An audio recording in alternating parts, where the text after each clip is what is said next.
오늘 함께 나눌 하나님의 말씀은 요한복음 3장 14절에서 16절까지의 말씀입니다. 모세가 광야에서 뱀을 든 것 같이 인자도 들려야 하리니 이는 그를 믿는 자마다 영생을 얻게 하려 하심이니라. 하나님이 세상을 이처럼 사랑하사 독생자를 주셨으니 이는 그를 믿는 자마다 멸망하지 않고 영생을 얻게 하려 하심이라.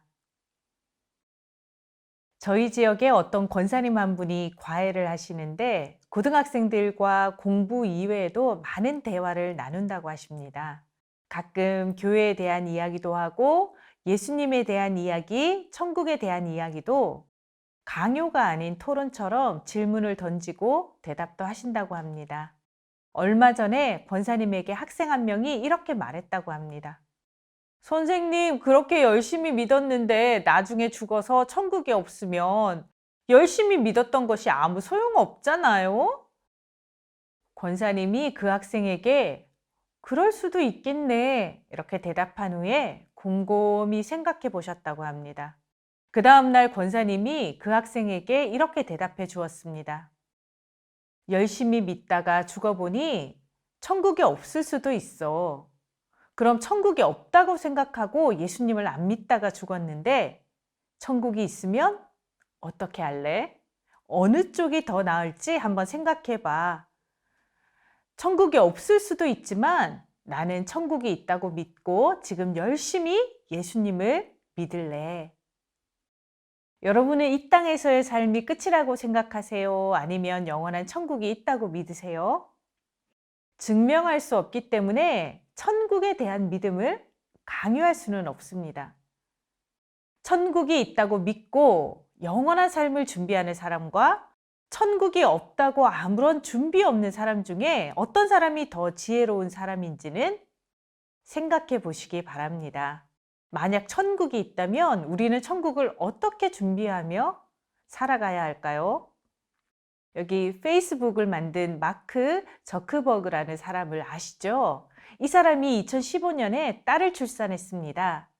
딸의 출산 소식을 알리면서 자신의 재산 99%를 사회에 기부했습니다. 금액은 우리나라 원 단위로 약 52조 원입니다. 기부의 이유를 딸에게 쓰는 편지에서 이렇게 밝혔습니다. 우리가 사는 오늘의 세상보다 더 나은 세상에서 자라기를 바란다. 많은 사람들이 칭찬과 존경을 아끼지 않았습니다. 이건 구세군 자선 낭비입니다. 작년에는 코로나 때문에 자선 낭비 사업도 많이 힘들었다고 들었는데 올해는 더 많은 사람들이 참여해서 세상이 조금 더 따뜻하다고 느낄 수 있었으면 좋겠습니다. 여기 어린아이가 자선 냄비에 기부하고 있습니다. 어릴 때부터 이렇게 사회를 돕고 섬기는 일에 참여하는 이 어린이가 잘 자라나서 우리 사회를 조금 더 따뜻하게 만드는 사람이 되었으면 좋겠습니다. 이렇게 남을 섬기고 사회를 도울 줄 아는 이런 사람들은 당연히 천국에 가야 한다고 생각하시죠. 그럼 우리도 잠시 따뜻한 마음을 가지고 10,000원 정도 기부하면 천국에 갈 수 있나요? 이 세상 어딘가에는 1,000원도 없어서 힘겹게 살아가는 사람들이 있을 텐데 이 사회를 신경 쓸 손톱만큼의 여유도 없는 사람들은 천국에 못 가는 걸까요? 다른 사람들을 위해서 좋은 마음으로 돈을 많이 낸 사람들은 천국 가고 그런 생각도 못하고 살아갈 정도로 가난해서 돈을 못 낸 사람들은 천국에 못 간다면 천국은 공평한 곳일까요? 아닐까요?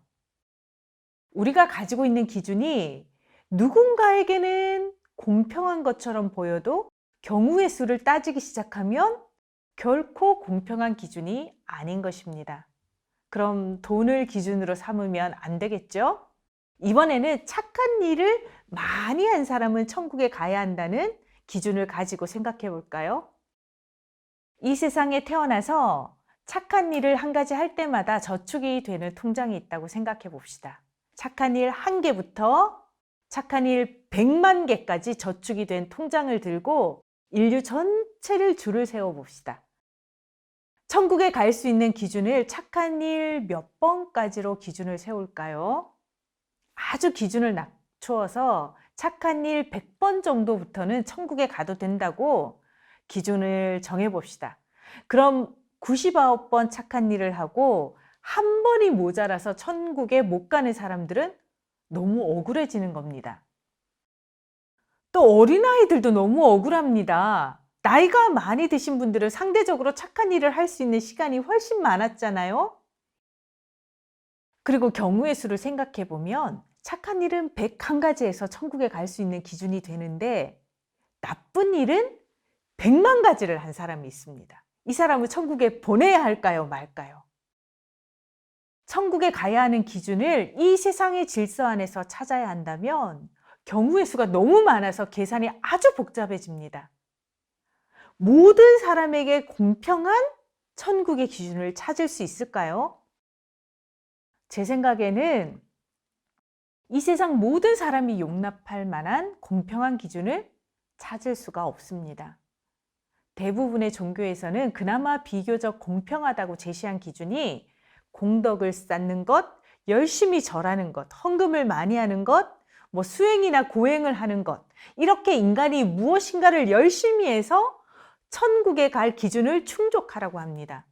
하지만 곰곰이 생각해 보면 모든 사람에게 적용하기에는 너무나 불공평한 방법일 뿐이라는 것을 여러분 모두 공감하실 것입니다. 그래서 성경은 이 세상에서 가장 공평한 방법 한 가지를 제시합니다. 돈이 많은 사람이든 없는 사람이든 아기든 어른이든 피부색이 까맣든 노랗든 하얗든 상관없이 키가 크든 작든 착하든 나쁘든 이 세상을 살아가는 사람이라면 누구나 다 할 수 있는 가장 쉽고 공평한 방법을 가르쳐 주셨습니다. 그것은 바로 믿음입니다.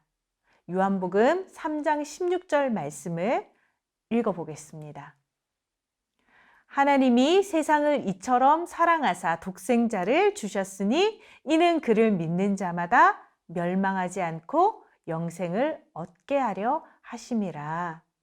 요한복음 3장 16절은 단어 하나하나 모두가 중요한 말씀이지만 오늘 이 시간 저는 믿는 자마다 라는 단어에 집중해서 살펴보고자 합니다. 믿음이 어떻게 공평한 방법일 수 있는가라는 질문이 당연히 생기실 수 있습니다.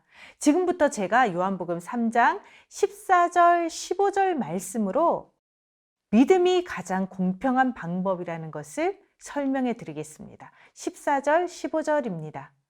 모세가 광야에서 뱀을 든 것 같이 인자도 들려야 하리니 이는 그를 믿는 자마다 영생을 얻게 하려 하심이니라. 모세가 광야에서 뱀을 높이 든 사건이 있었는데 도대체 어떤 일이었는지 잠시 줄거리를 설명해 드리겠습니다. 이스라엘 백성들이 하나님을 원망하고 불평하는 큰 사건이 있었습니다. 모세를 제외한 모든 백성들이 하나님을 거역하려고 할 때 하나님이 이스라엘 백성들에게 벌을 내리셨는데 그 벌은 바로 이스라엘 진영에 불뱀을 보낸 것입니다. 불뱀에 물린 이스라엘 백성들이 여기저기에서 신음하며 죽어가고 있었습니다.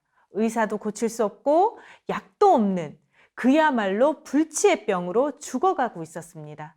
로마서 6장 23절 말씀에 죄의 삭은 사망이라고 말씀하셨는데 이스라엘 백성들은 하나님을 거역한 죄로 인해서 사망의 벌을 눈앞에 두고 있었습니다. 이것은 지금 현재를 살아가고 있는 우리에게도 동일하게 적용되고 있는 원리입니다. 다만 우리에게는 오래 참으시는 하나님의 인내가 당장 우리가 받을 벌을 조금 유예시키고 있는 것뿐입니다. 죄에 대한 벌은 사망이지만 그럼에도 불구하고 하나님의 사랑은 여전히 이스라엘 백성들을 향하고 있었습니다. 그래서 주신 방법이 바로 노스로 뱀을 만들어서 장대에 높이 매다는 것이었습니다. 불뱀에 물려 신음하는 모든 사람이 고가의 약을 사서 먹어야만 나을 수 있다면 약을 살 수 있는 부자들, 소수의 사람들만 살아남았을 것입니다. 아니면 명의가 와서 반드시 수술이나 어떤 시술을 해야 고칠 수 있었다면 그 명의가 쉬지 않고 수술하는 동안에 그 순번을 기다리다가 죽어가는 사람들도 있었을 것입니다. 하나님은 모든 사람들이 한 번에 고침을 받을 수 있는 가장 공평한 방법, 놋뱀을 만들어서 높이 올리는 방법을 택하셨습니다. 그리고 불뱀에 물려 신음하고 있는 사람들에게 단 한 가지 요구하신 것은 바로 믿음이었습니다. 놋뱀을 쳐다본다고 죽지 않아? 놋뱀이 능력이 있는 걸까요? 아닙니다. 놋뱀이 아니라 하나님이 만드신 방법을 온전히 신뢰하는 믿음이 살리는 것입니다. 하나님은 놋뱀을 숨겨놓으라고 하지 않으셨습니다.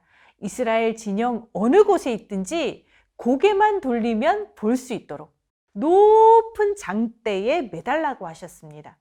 불뱀에 물려 아파서 신음하던 사람들이 한 발자국도 움직이지 않아도 누워있는 그곳에서 문만 열고 하늘을 쳐다보면 볼 수 있는 그런 높은 곳까지 놋뱀을 올리고 믿음으로 바라보는 누구든지 새 생명을 얻을 수 있게 하신 것입니다. 모든 사람에게 차별이 없는 가장 공평한 방법, 믿음. 이것이 하나님이 우리에게 베푸시는 은혜입니다. 바로 우리 예수님께서 친히 놋뱀이 되셔서 십자가에 높이 올라가셨습니다. 우리 예수님께서 우리 대신 죄의 삭신 사망의 벌을 받으셨다는 하나님의 방법을 믿는 자는 누구든지 영생을 얻게 하는 것이 우리를 향한 하나님의 사랑이고 하나님의 은혜인 것을 믿으시기 바랍니다. 그런데 이런 하나님의 방법을 무시하는 사람들은 어디에나 있습니다. 불뱀에 물려 죽어가고 있으면서도 의사도 아니고 약도 아닌 놋뱀의 방법을 무시하는 사람들은 있었습니다. 어떻게 놋뱀을 쳐다보는 것으로 구원을 받을 수 있다는 말이야? 이렇게 자신의 지성과 지식으로 이해할 수 없는 방법을 멸시하고 무시하며 끝까지 죽어가는 사람들이 있었습니다. 놋뱀을 쳐다보지 않았기 때문에 죽은 것이 아니라 하나님의 말씀을 믿지 못했기 때문에 죽은 것입니다. 결국 자신의 죄를 자기가 책임지고 영원한 죽음을 선택하고 말았습니다. 지금도 십자가의 은혜로 구원을 받고 믿음으로 천국을 갈 수 있다는 이 방법을 무시하는 수많은 사람들이 있습니다. 착한 일을 많이 하는 기준도 아니고 돈을 내야 하는 기준도 아니고 세상의 지식과 지성으로 이해할 수 있는 기준이 아니라는 이유로 하나님이 제시하신 믿음이라는 기준을 무시하는 사람들은 여전히 있습니다. 하지만 저는 아무리 생각해보고 또 생각해 보아도 이 세상이 제시하는 기준은 너무나 불공평합니다. 하나님은 역사에 포함되는 모든 인류에게 공평하고 이 세상을 살아가는 모든 사람들을 품을 수 있는 가장 쉽고 공평한 기준을 우리에게 제안하고 있습니다. 하나님이 세상을 이처럼 사랑하사 독생자를 주셨으니 이는 그를 믿는 자마다 멸망하지 않고 영생을 얻게 하려 하심이라. 하나님이 제시하신 가장 공평한 기준, 믿음. 십자가에 높이 들리신 예수 그리스도를 믿는 믿음으로 영원한 생명을 선물로 받으시는 여러분들 되셨으면 좋겠습니다. 그리고 이 귀한 믿음이라는 선물을 우리 자녀들에게 가장 값진 갑으로, 유산으로 물려주시는 우리 영아부 부모님들 되시기를 바랍니다. 우리 함께 자녀들을 위해서 축복 기도문을 읽으며 기도하겠습니다. 사랑하는 하나님 아버지, 우리 가정이 믿음으로 천국 백성 되게 해주셔서 감사합니다. 우리 자녀가 지성과 이성을 초월하는 영성을 가지게 하시고 하나님이 기뻐하시는 믿음으로 천국 백성이 되게 하옵소서. 우리 자녀가 예수 그리스도를 이 땅에 보내시기까지 우리를 사랑하시는 하나님의 사랑과 은혜에 늘 감사하며 살아가게 하옵소서.